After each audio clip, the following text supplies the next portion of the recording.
안녕하세요. 문학캐스터 레몬입니다. 오늘 함께 볼 작품은 조선 중기의 뛰어난 문인이었죠.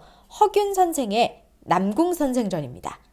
작품 제목이 남궁선생전이니까 당연히 남궁선생이 주인공이겠죠.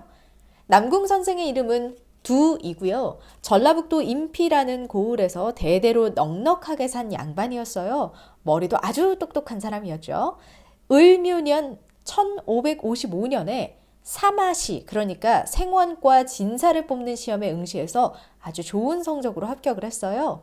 큰 믿음에는 약속이 필요치 않다라는 내용의 부로 합격을 했는데요. 여기에서 제가 부라고 이야기한 건 6글자의 한문으로 글귀를 만들어서 짓는 걸 가리킨대요. 당연히 장원을 차지했고요. 그 글이 얼마나 좋았는지 다들 외우고 다닐 정도로 명성이 높았다고 해요. 하지만 사람의 됨됨이는 형편이 없었는데요. 성격이 교만하고요. 사납기가 이를 데가 없고요. 제멋대로인데다가 재주만 믿고 마을에서 횡포 부리기가 일쑤였어요. 그러니 사람들이 좋아할 리가 있나요? 고을 수령에게는 예도 지키지 않았고요. 내가 더 똑똑해 뭐 이런 거죠. 하지만 아무도 불만을 이야기하지 못했어요. 과거에 합격한 남궁선생은 벼슬길에 나아가기 위해서 한양으로 이사를 갑니다. 그럼 본래 살던 고향집은 어떡하냐고요? 첩을 남겨두고요.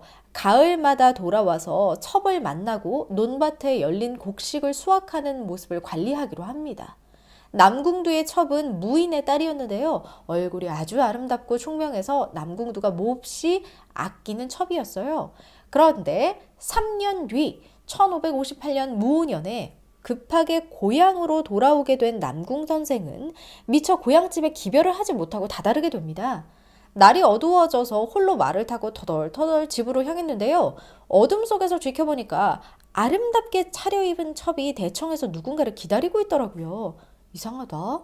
남궁선생 본인은 아니겠죠. 온다는 기별을 하지 않았으니까요.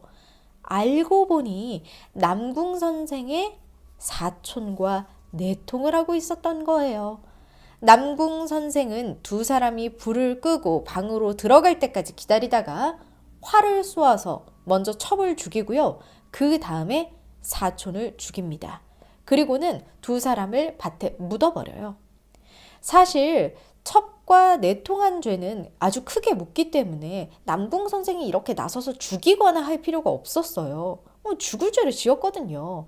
그런데 아까 제가 말했죠. 성미가 급하고 사납다고요. 그래서 스스로의 손으로 해결을 한 거예요. 남궁두 선생은 아무도 모르게 밭에 시체를 파묻고요. 다시 한양으로 돌아갑니다. 하루, 이틀 이렇게 지나니까 사람들은 두 사람, 첩과 사촌이 마을에서 보이지 않는다는 걸 알아채요. 그때 남궁 선생의 고향집에 종이 하나 있었는데요. 늘 남궁두의 곡식을 빼돌리는 종이었거든요. 혹시라도 들키면 남궁두에게 죽임을 당하지 않을까 전전긍긍하곤 했는데요. 이 소식을 전해 들은 종은 분명히 남궁 선생의 성격으로 미루어 보았을 때 두 사람을 남궁 선생의 손으로 죽였을 가능성이 크다라고 확신을 하고 논을 뒤지기 시작했어요. 논을 쭉 둘러보니까 도랑에 기름이 둥둥 뜬 곳이 있지 않겠어요? 그것을 파보니까 사람의 시체가 나오더라고요. 아휴. 그래서 이 사실을 첩의 집에 고발을 하고요. 자신의 딸이 죽었다는 걸 알게 된 무인은 슬픔을 감추지 못하면서 고을 수령에게 고발합니다. 아까 고을 수령, 늘 남궁 선생에게 무시당했다고 했죠? 당연히 고을 수령은 이 기회를 놓치지 않고 한양에 상서를 올려보내 고발하고요. 남궁 선생은 옥에 갇혀 끔찍한 신문을 받습니다. 모두가 등을 돌린 남궁 선생을 위하는 건 아내뿐이었어요. 어린 딸을 업고 남편을 따라오던 아내는 간수에게 술을 먹이고요. 남편을 도망치게 해줍니다.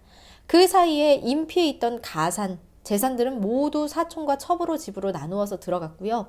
그러니 남궁 선생은 더 이상 갈 곳도 기댈 곳도 없어집니다. 남궁두는 금대산으로 들어가서 중이 되고는 법명을 총지라고 하고요. 엄격하게 수련을 받기 시작합니다. 1년을 보내니까 꿈에 산신령이 나타나요. 그리고 원한을 품은 자들이 가까이 오니 얼른 피하라! 이런 계시를 주십니다. 그래서 그는 그 길로 지리산 쌍계사로 거처를 옮기게 돼요.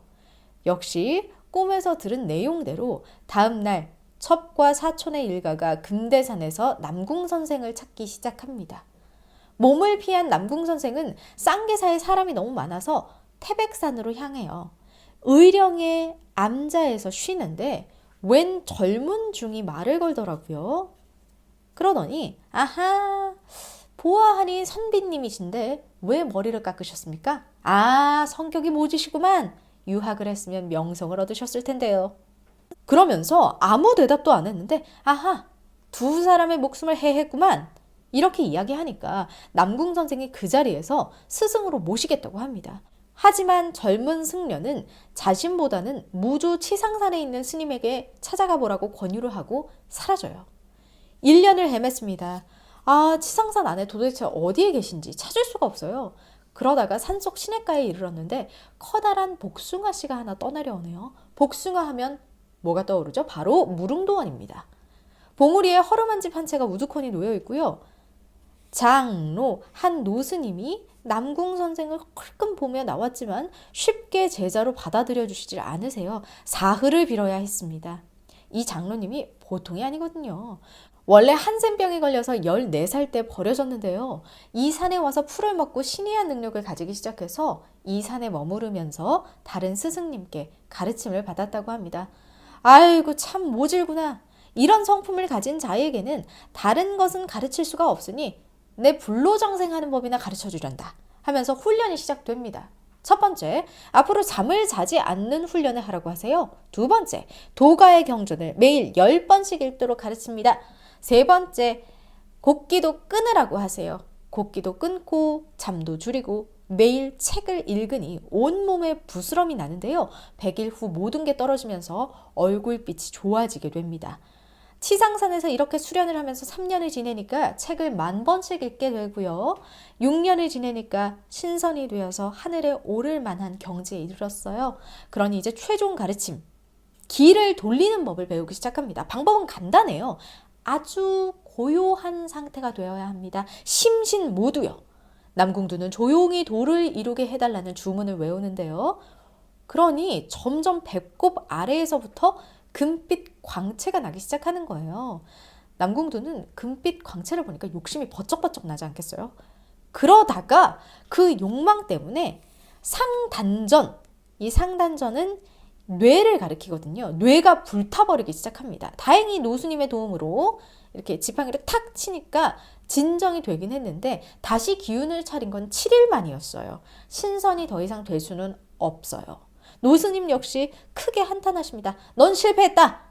그러나 지상선으로는 800년을 살 수 있고 내 사주에는 아들도 하나 있으니 이 약을 먹고 가서 천수를 누려라 하십니다. 자, 하산해서 서울 집에 가보니 당연히 아무것도 없죠. 다행히 종 중 한 명이 해남에서 부유하게 살고 있었어요. 그게 떠올라서 그를 찾아가 보니까 종이 울면서 자신을 맞아주더라고요. 거기서 자리를 잡고 다시 결혼을 하고 아들 하나 딸 하나를 낳고 매일 황정 솔잎을 먹으면서 몸을 단련했어요. 무신년 1608년입니다. 그 가을에 나는 드디어 남궁 선생을 만납니다. 자, 여기서 나가 누구냐고요? 바로 작자 허균 자신이에요. 내가 파직당해서 부안에 살고 있을 때 남궁두 씨가 나를 찾아왔어요. 그의 나이가 83이었는데요. 40대로밖에 보이지 않았대요. 시력도 청력도 젊은이 같았고요.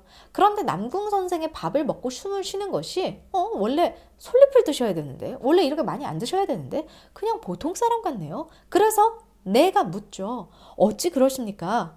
신선수련 더 이상 안 하세요? 하니까요.